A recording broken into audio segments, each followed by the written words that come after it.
حضور نبی اکرم صلی اللہ علیہ وآلہ وسلم کو جو شیب ابو طالب کا بوائکاٹ آپ نے فیس کیا، اس سے آگے جب بڑھیں ہم ذرا تو دیکھیں کہ بدر کے مقام پر حضور نبی اکرم صلی اللہ علیہ وآلہ وسلم نے ایک ایک شخص جس نے کسی بھی سامنے والی فوج کے شخص کو قتل کیا، فی نار جہنم کیا، اس کی کیا فضیلت بتلائی ہے۔ اور اس میں سے وہ انسان کہ جس نے پورے جو فی نار جہنم 70 لوگ ہوئے اس میں سے آدھے جس نے اکیلے نے قتل کیے ہوں، اس کا کیا مقام ہے۔ اور پھر آئیں ہجرت کے اوپر، ہجرت کے موقع پر جب 40 قبیلے حضور نبی اکرم صلی اللہ علیہ وآلہ وسلم کے بستر کے اوپر حضور کو قتل کرنے کے ارادے سے وہاں پر جمع ہے، اس وقت کون ہے جو بستر رسول پر سویا؟ یہ فضیلت بھی مولا علی علیہ السلام کے سوا کسی کو حاصل نہیں ہے۔ اور احد کی جنگ کے اندر جب تمام مسلمان حضور نبی اکرم صلی اللہ علیہ وآلہ وسلم کو چھوڑ کر کے چلے گئے، اس وقت کون تھا جو پورے لشکر سے تنہا لڑا؟ یہ بھی ذرا لوگوں کو غلط فہمی ہے کہ ہم لوگ جنگ ہار گئے تھے۔ ہم لوگ ہارے نہیں تھے، بظاہر یوں ہارنا لگتا ہے کیونکہ لشکر بھاگ گیا تھا، پر جب تلک ایک اللہ کا شیر جو حضور نبی اکرم صلی اللہ علیہ وسلم کا تنہا ترین لشکر کے برابر تھا، اس نے پورے لشکر کو بھگایا، اس کی فضیلت کے برابر کوئی آ سکتا ہے؟ جس کو اللہ اپنا شیر کہے اس کی فضیلت کے برابر کوئی آ سکتا ہے؟ جب خندق کے میدان کے اندر حضور نبی اکرم صلی اللہ علیہ وآلہ وسلم نے مولا علی علیہ السلام کو میدان میں جانے کی اجازت دی تو آپ نے کہا کہ کل کفر کے مد مقابل کل ایمان آیا ہے۔ تو ایمان و عمل پر ہی تو تقاضا ہونا ہے نا کہ کون کس معیار کا ہے، کس کی کیا فضیلت ہے، کون افضل ہے، کون بعد میں ہے۔ تو یہ کس معیار پر آپ لوگ ڈیسائیڈ کرتے ہیں؟ عمل پر ہی ڈیسائیڈ کرتے ہیں نا۔ تو مولا علی علیہ السلام کے لیے حضور نبی اکرم صلی اللہ علیہ وسلم فرماتے ہیں کہ آج کل کفر کے مقابل کل ایمان آیا ہے، تو جو کل ایمان ہو اس کی فضیلت کے برابر کوئی ہو سکتا ہے؟ جس کی ایک ضرب ثقلین کی عبادت پر بھاری ہو اس کی فضیلت کے برابر کوئی ہو سکتا ہے؟ یہ جو میں آپ کو گناتا جا رہا ہوں یہ مولا علی علیہ السلام کی زندگی کے چند لمحے ہیں، یہ ایک ایک لمحے کی فضیلت ہے۔ ان کی پوری زندگی کی فضیلت سنو گے تو یہ میرے کو حیرت ہوتی ہے کہ آج تلک لوگ اس کے اوپر بحث کرتے ہیں کہ کون افضل کون افضل۔ پھر آگے چلیں، غدیر کے میدان کے اندر آئیں۔ یہاں میں ایک شعر ضرور کہنا چاہوں گا کہ فضیلتوں کا سمندر کہاں سے لاؤ گے؟ یہ آپ فضیلتیں سن رہے ہیں نا، کسی کو نہیں ملی یہ فضیلتیں۔ فضیلتوں کا سمندر کہاں سے لاؤ گے؟ بلندیوں کا وہ منظر کہاں سے لاؤ گے؟ اور بیان اپنی بڑائی کا تم کہیں بھی کرو مگر غدیر کا منبر کہاں سے لاؤ گے؟ سبحان اللہ سبحان اللہ سبحان اللہ۔ تو جس کو رسول اپنے ہاتھوں پر اٹھا کر تمام مسلمانوں کو بتلائیں کہ جس کا میں مولا اس کا یہ علی مولا، اس کے برابر کوئی ہو سکتا ہے؟ جس کو رسول اکرم صلی اللہ علیہ وآلہ وسلم فتح مکہ کے موقع پر اپنے کاندھوں پر چڑھائیں اس کے برابر کوئی ہو سکتا ہے؟ آپ لوگوں نے اسلام میں کفو کا مسئلہ سنا ہے؟ جو لوگ تھوڑا بھی علم رکھتے ہیں وہ یہ جانتے ہیں کہ اسلام میں نکاح یہ ترغیب دلائی جاتی ہے کہ اپنی بچی کا نکاح کفو سے کریں جو یا تو آپ کی حسب نسب میں، علم میں اور تمام معاملات کے اندر یا تو برابر ہو یا بڑھ کر ہو۔ تو اس روح زمین پر سب سے عظیم ذات پاک محمد رسول اللہ صلی اللہ علیہ وآلہ وسلم، ان کی شہزادی جو سیدۃ النساء العالمین ہے، سلام اللہ علیہ، جو پورے عالم کی عورتوں کی سردار ہیں، جو اس روح زمین کی سب سے عظیم عورت ہے، ان کا نکاح اس روح زمین کے سب سے عظیم شخص جو بعد از محمد رسول اللہ صلی اللہ علیہ وآلہ وسلم ہے ان کے ساتھ ہوا۔ کیا حضور نبی اکرم صلی اللہ علیہ وسلم کی شہزادی کا ہمسر مولا کائنات کے سوا کوئی ہو سکتا ہے؟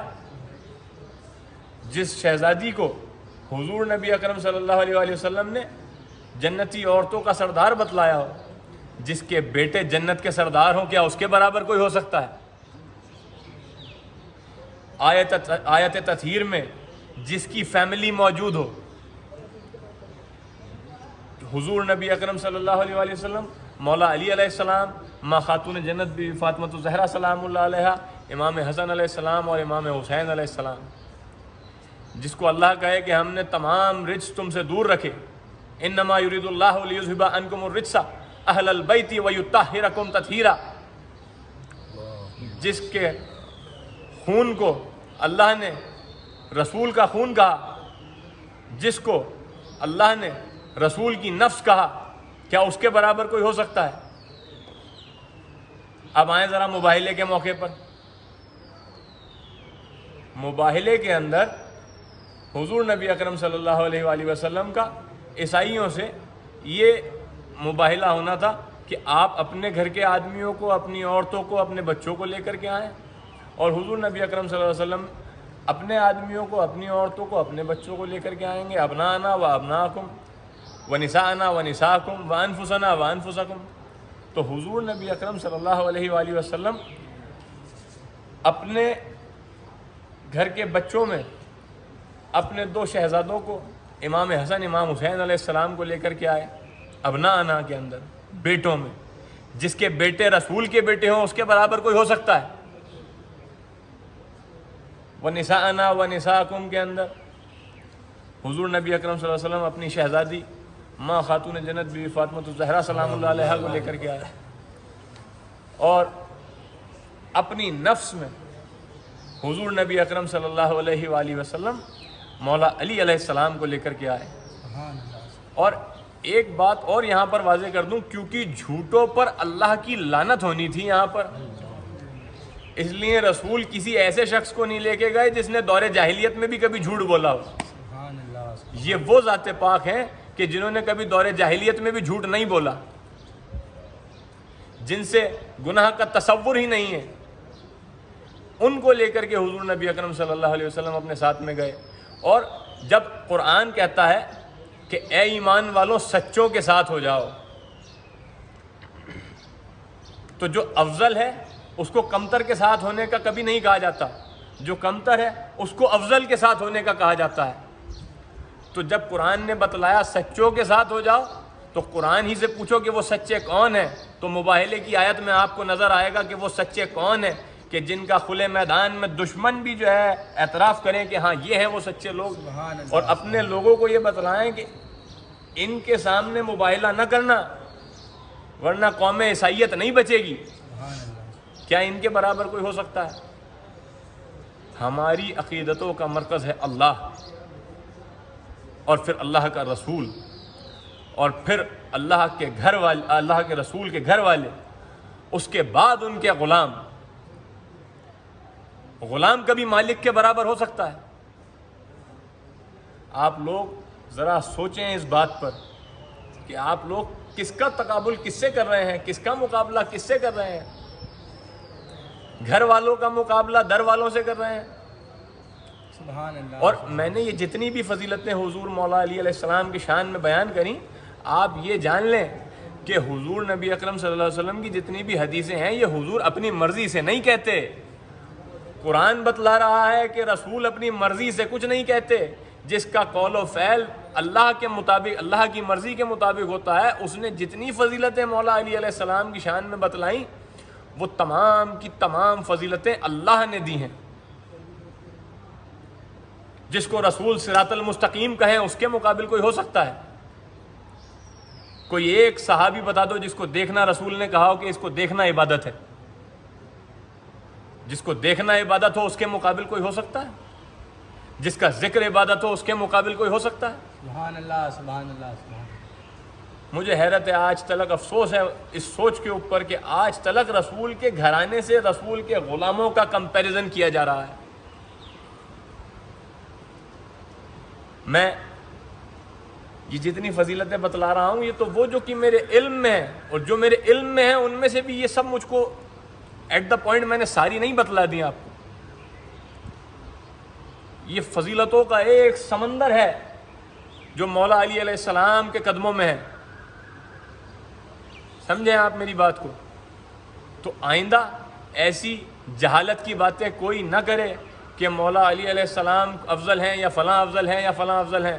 بعد از محمد رسول اللہ صلی اللہ علیہ وآلہ وسلم خدا کا شیر، اللہ کا ولی، وسیع رسول، نفس پیغمبر مولا علی علیہ السلام سب سے افضل فضیلت رکھتے ہیں. سبحان اللہ سبحان اللہ اکبر. یا رسول اللہ، یا علی، یا علی. سبحان اللہ سبحان اللہ سبحان اللہ. اللہم صلی علی سیدنا مولانا محمد وعلی آل محمد وبارک وسلم. اب میں ذرا مولائیوں سے بھی بات کرنا چاہوں گا. آپ حقیقت میں اگر عاشق مولا علی علیہ السلام ہیں تو آپ کے گھر میں نمازیں کہاں ہیں؟ آپ کے گھر میں روزے کہاں ہیں؟ آپ کے گھر میں قرآن کہاں ہے؟ نماز وہ ہے جو فاقوں میں مصطفیٰ نے پڑھی، جو چکیوں کی مشقت میں فاطمہ نے پڑھی، گلے لگا کے زہر کو جو مجتبیٰ نے پڑھی، گلے لگا کے زہر کو جو مجتبیٰ نے پڑھی، جگا کے اپنے ہی قاتل کو مرتضیٰ نے پڑھی. اور جو چاہتا ہے کہ عظمت نماز کی دیکھے، میرے حسین کا وہ سجدہ آخری دیکھے. تو اگر ہم لوگ نماز کو ہلکے میں لے رہے ہیں تو ہم کہاں عاشقان اہل بیت ہیں؟ اگر ہم دین کو ہلکے میں لے رہے ہیں تو ہم کہاں عاشقان اہل بیت ہیں؟ آپ یہ دھیان رکھیں کہ کربلا کی جنگ کوئی عام جنگ نہیں تھی. یہ دو آئیڈیالوجیز کی جنگ ہے.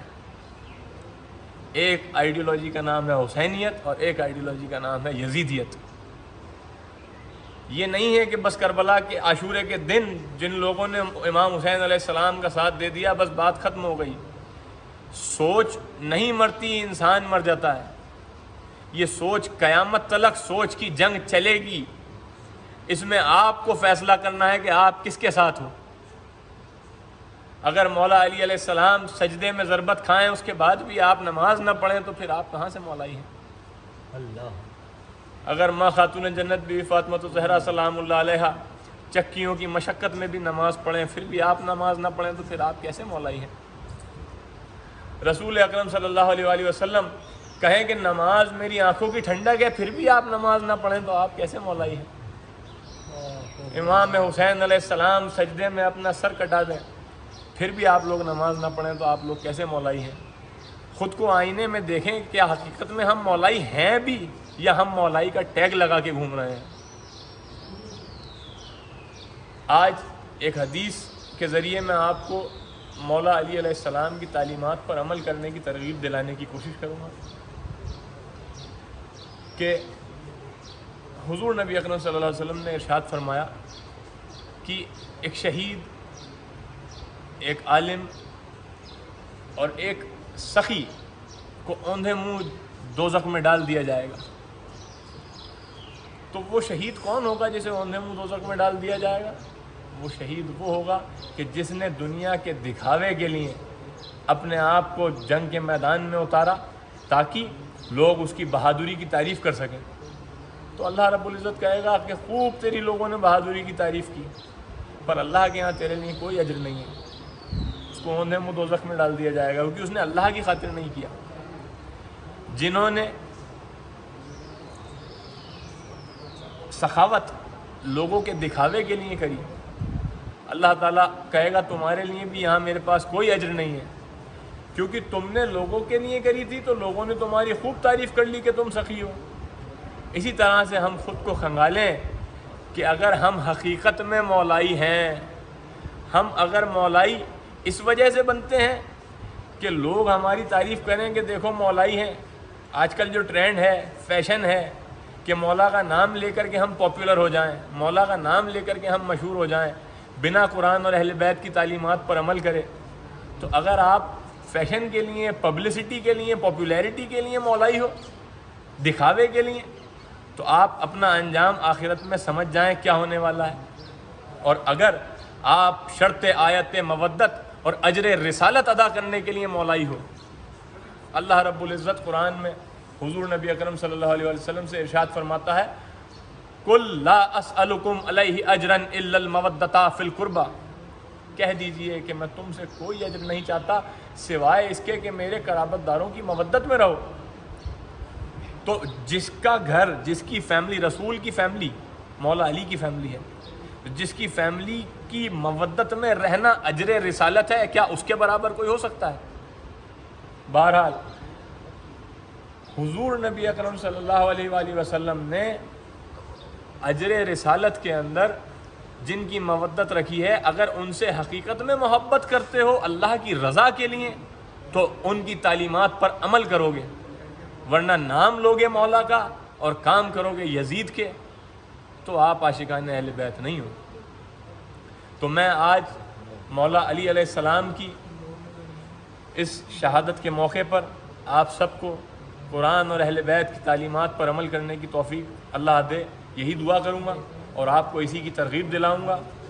اور ہم اس کے بعد میں ایک کلپ چڑھائیں گے جس کے اندر مولا علی علیہ السلام نے اپنے آخری وقت کے اندر جو وصیت کی، آپ انشاءاللہ سماعت فرمائیں اس کو اور قرآن اور اہل بیت کی تعلیمات پر عمل کریں۔ میں تمام عاشقان اہل بیت سے یہی گزارش کروں گا کہ اس پیغام کو حضور غریب نواز کی بارگاہ سے جو میں نے آج پیغام دیا ہے اس کو زیادہ سے زیادہ لوگوں تک پہنچانے کی کوشش کریں اور ثواب جاریہ حاصل کریں اور تمام رسول اور آل رسول کی قربت حاصل کریں، اللہ کی قربت حاصل کریں اس پیغام کو لوگوں تک پہنچا کر کے۔ وما علینا الا البلاغ المبین۔ السلام علیکم ورحمۃ اللہ وبرکاتہ۔